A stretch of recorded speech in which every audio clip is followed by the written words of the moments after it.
Right, now sometimes people write in and say they don't think there's enough humour in my poems. Well, there's plenty of wry comment if you choose to look for it. But I think, how you read a poem very often depends on what mood you're in at the time. Anyway, this poem is a kenning, or often referred to as Who Am I poem, which is 3 stanzas of 9 lines and a final couplet. And it's called The Masturbator. I take centre stage, audience in the palm of my hand, or wait in the wings for a cue along the lines of something borrowed that was blue but turned green in the wash. So let's air the laundry on the internet, of course. So socially screwed up network can web stream the divorce. I make politicians smart till he or she is wriggling like a maggot on my line at election time. Drive religious folk to drink or worse, for exposing a putting of cart before horse and making sure it's loaded so a congregation's conscience all the lighter and its pockets, saved by heaven-sent muppets. I make misanthropists believe that what they're keeping up their sleeves is the sunshine of a smile, ready to spread like butter on my bread, though some say that's not healthy. To keep hearty a world on the blink that damn it needs the likes of me to get it thinking about mud it's throwing and where it's sticking. Take your cue from me. Cut a whopper. I am called humour. Gotcha! I write a lot of war poems, so wanted to include at least one tonight because this selection is hopefully fairly representative of form and content of all I write. Called WAR, Crucible of Remembrance. Blood on the grass, blood on the mud, evening skies spilling the blood of dying and wounded on sand, on sea, sacrifices meant to set the world free. Blood on the hands, helping comrades to call out and challenge Hades. Blood on the pillow, blood on the sheet, where love's worst nightmares meet. Blood on the ceiling, the lampshade too, bloodshot eyes still weeping for you. Bloody the colour of your lips and warm, defying nightmares to save a dream. Blood on the grass, blood on the sands, rites of passages no one understands. Though it shed blood, in whatever name, to a common humanity, the same dream.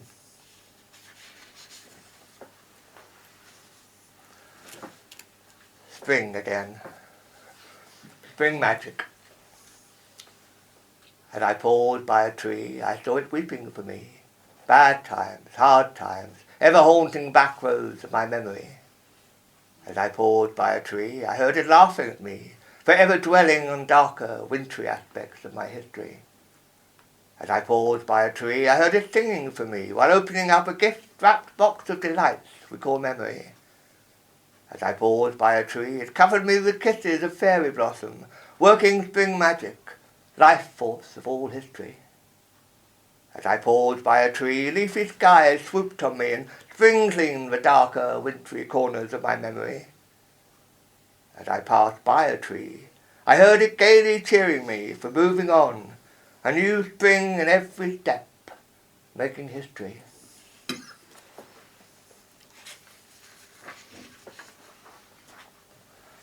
One for the technological age, well, sort of. Logging on to life. We look, yes, but how to make sense of a world turning, no matter what or who, and how to make a difference. We hear, yes, but how to make sense of gobbledygook, no matter what or who, and how to make a difference. We smell, yes, but how to make sense of much doctored scents turning the air blue, and how to make a difference. We taste, yes, but how to make sense of the additives and preservatives hullabaloo, and how to make a difference. We touch, yes, but how to make sense of sticky stuff on a knife bent on killing you, and how to make a difference. We can but do our best to make sense of a world turning, no matter what or who, and try to make a difference.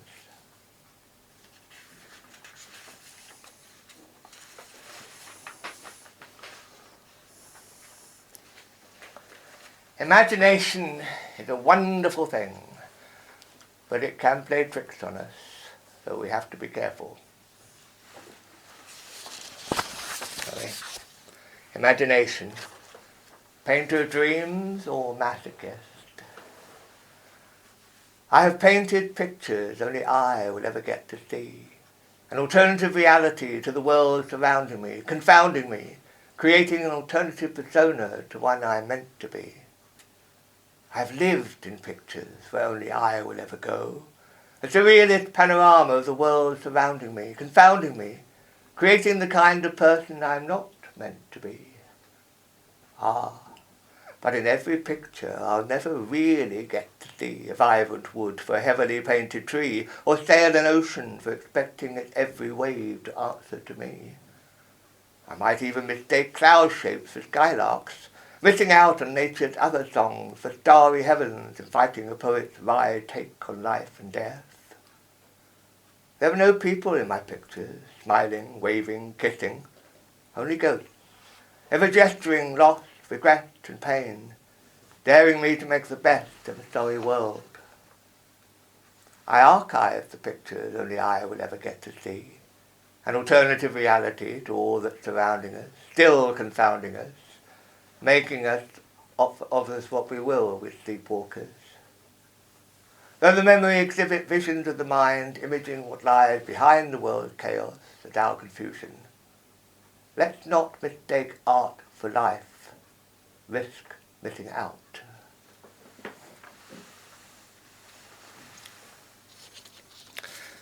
National Trust outing is coming up. On my way downstairs, I paused to look at a portrait on the wall, and it winked at me, opened its mouth and said laughingly, "Yes, I too was gay in my day, although the word not invented, nor times quite ready to receive the unseemly likes of a common painter and his patron lover. So we had to lie, indulge in subterfuge. No one had the faintest idea, certainly not the family, wife and children included, or that ogre establishment.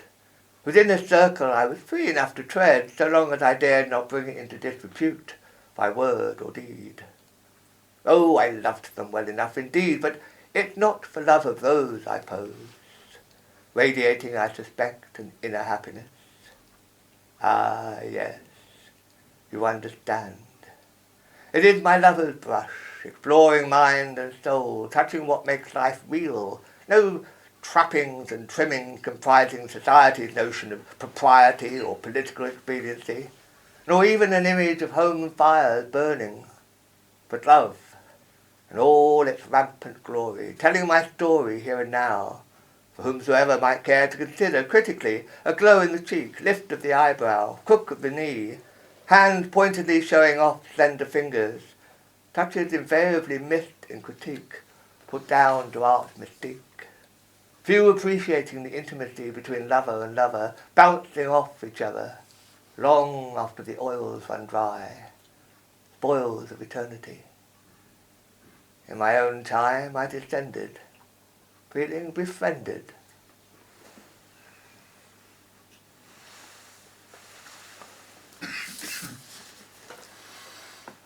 Suggestions. I'm not sure Donald Trump would like this one. They suggest we try and save garden creatures and ocean whales before it's too late. They suggest our luxury choices are sure to leave a generation of 3,000 with none. They suggest parents are scared of their children raising monsters. They suggest religious leaders pay more attention to compassion than division. They suggest politicians aren't listening to those who put them there. They suggest our multicultural societies are failing in themselves and each other. They suggest we start learning the lessons wars should have taught us. They suggest we're but living will and testament of a dying planet. So who are they, daring to suggest humankind look to its shortcomings? Among leafy choirs, anxious waves, nature's children rehearse this world's passing.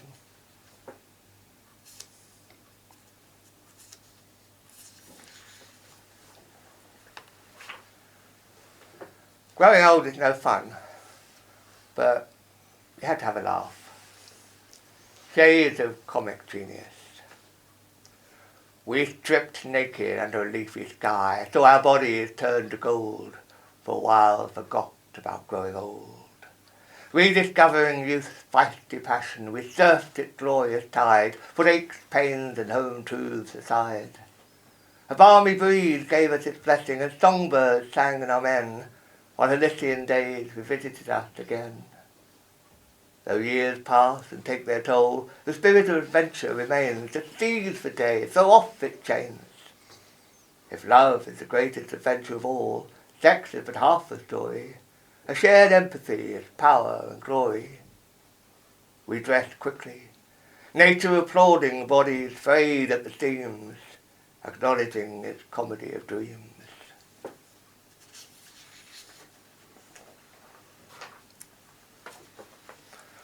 Right, as most of you may know, March is Cancer Awareness Month, and as most of you may also know, I've been living with prostate cancer for 6 years now, and yeah, it's sort of I have ups and downs, but I get by okay. Thanks very much to the positive thinking mindset I developed on that potentially disastrous trip to Australia all those years ago. Engaging with nature, or living with prostate cancer, seizing the day. Gripped by fear, I could but direct it elsewhere, yet it keeps returning, this awful cancer, stalking me like a predator. Away, dark fear, and let me get on with my life. Go feed elsewhere, I'm only human, but no easy prey for a predator. Seized by doubt, I can but trust positive thinking will yet prevent this awful cancer turning me inside out. Away, negativity, always on hand to undermine me wherever I lend an ear to voices arguing the wisdom of my choices. Let me not resist the need for comfort food and fiercer hugs than ever before, to restore poor self-confidence, give love its head. Come, Earth Mother, and never let go of my free hand, as with the other I'll sign to mind, body, spirit and world, we're not done. Yes, I will survive whatever this cancer throws at me, instincts insisting I embraced all a feisty spirituality had to give in its place. Let nature have its way. Together we will no more concede any disease its V-Day, and see human beings put down just for being gay.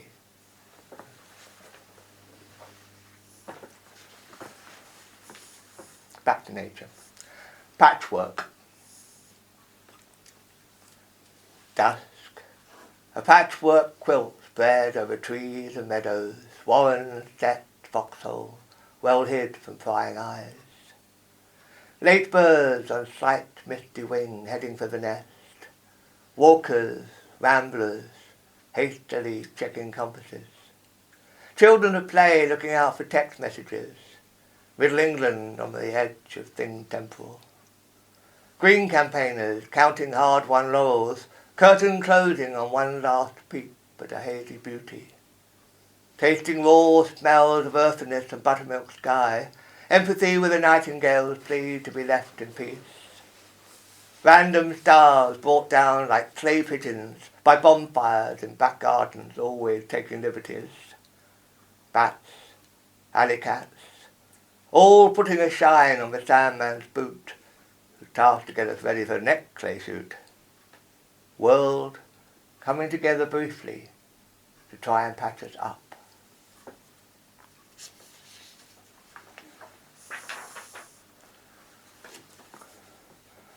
I do whimsy.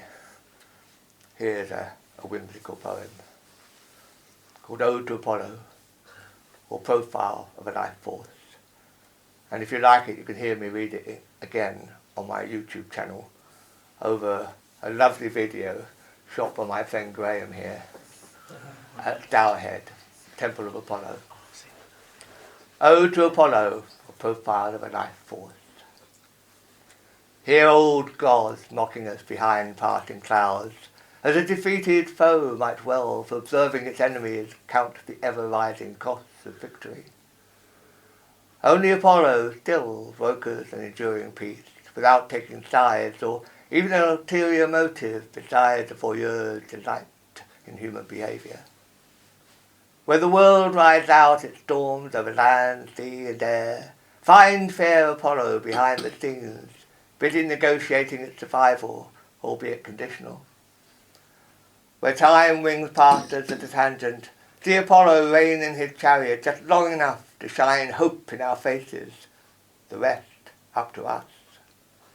For every bitter-sweet smile, a bitter-sweet tear, at Apollo's call to nature and human nature for nurture, reconciliation and regeneration.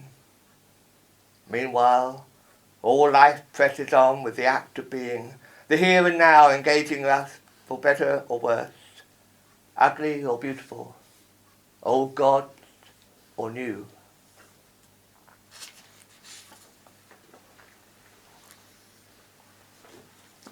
Another villanelle. Sorry about this. I love villanelles. Heartbeat, or waking up to the power of positive thinking. No heart beating in vain under an anaesthetizing darkness at a new dawn. Left wondering when, if ever, it turned for happiness. No heart beating in vain.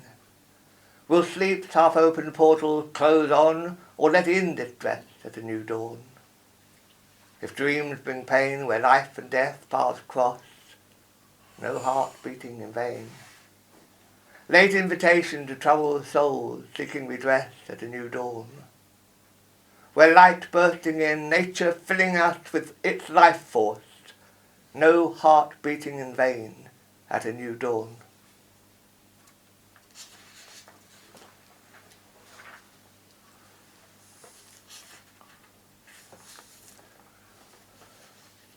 Poems by Passing Clouds.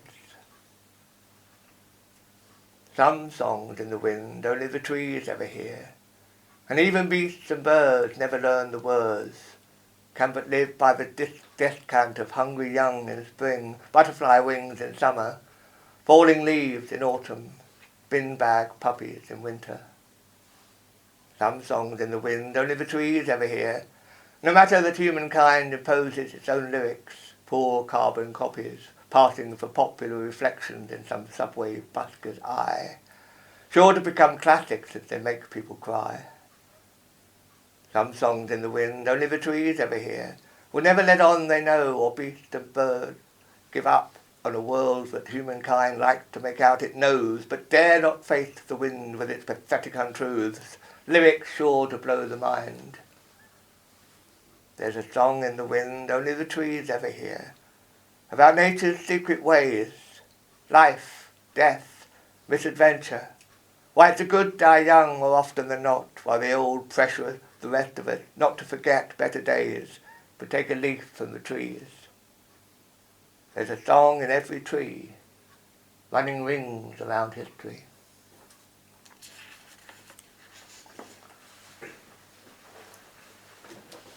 Right, it's World Poetry Day, so the poet's song, or flushing out the devil in the detail. I am a painter of dreams, my brush a pen, words all the paint available, taxing the unassailable to bring within reach of unquiet heart, restless soul, images of life and love, vision of a goal beyond perimeters of time, space, humanity's crude conception of grace. I am a painter of dreams, bringing you mine, intruding on yours, winging heaven's elusive towers that flicker in a mist of aspiration, inviting inspiration, daring us to home in, defy the rude mentality of a classroom morality, human beings' crude conception of spirituality. Look, see, hear, taste, touch, smell. I am a painter of dreams who means well, but often offends, who dare suggest I speak for all that seek gold where the rainbow ends. For like Pandora's box, our secrets once let fly, each to their own. Painter, dreamer, shades of light, or ships in a cruel night. Senses, falling apart at the seams for a painter of dreams.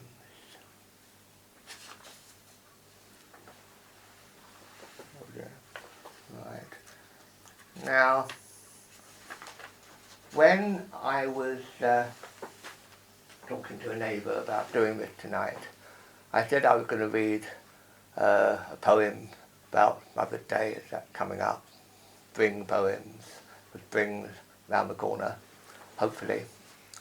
And I was going to read a poem about cancer because it's Cancer Awareness Month.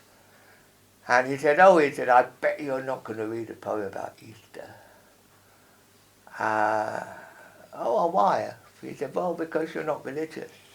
And I'm not. I don't subscribe to any religion. But neither do I believe that religion has a monopoly on spirituality. And on that journey I was telling you about to Australia years ago, I already had a strong, intense relationship with nature. But over the years it's grown more and more spiritual. Now I respect anybody's religious beliefs, I really do. Although I find that many religious people don't have much respect for my non-belief. And, but like I say, I like to think I have a strong sense of spirituality which comes across in my poems, not least because I often use religious images but people least respect them. So I am going to read an Easter poem, if I can find it. Here we are.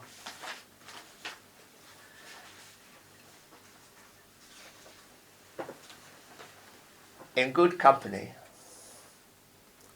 I went to your grave on Easter Day, a longing in the heart simply to be near as once we were. I knelt alone, tearful, unable to pray, laid flowers at the stone, just glad to stay where you are. Someone wished me peace, said pain would pass, the hurt grow less, that you left but briefly, returned safely to live in me. Only that's not all what I wanted to hear, just be with you, as once we were. A hand tugging at my sleeve, but I wept and would not, could not ever face leaving. Gently, lifting my face to the sky, raindrops in my eye, capturing the finer aspects of our history, like a home movie. No easier for us to understand, but rise, turn away from stone flowers, eternity ours. Ghosts, walking hand in hand through a lively cemetery, you and me, in good company.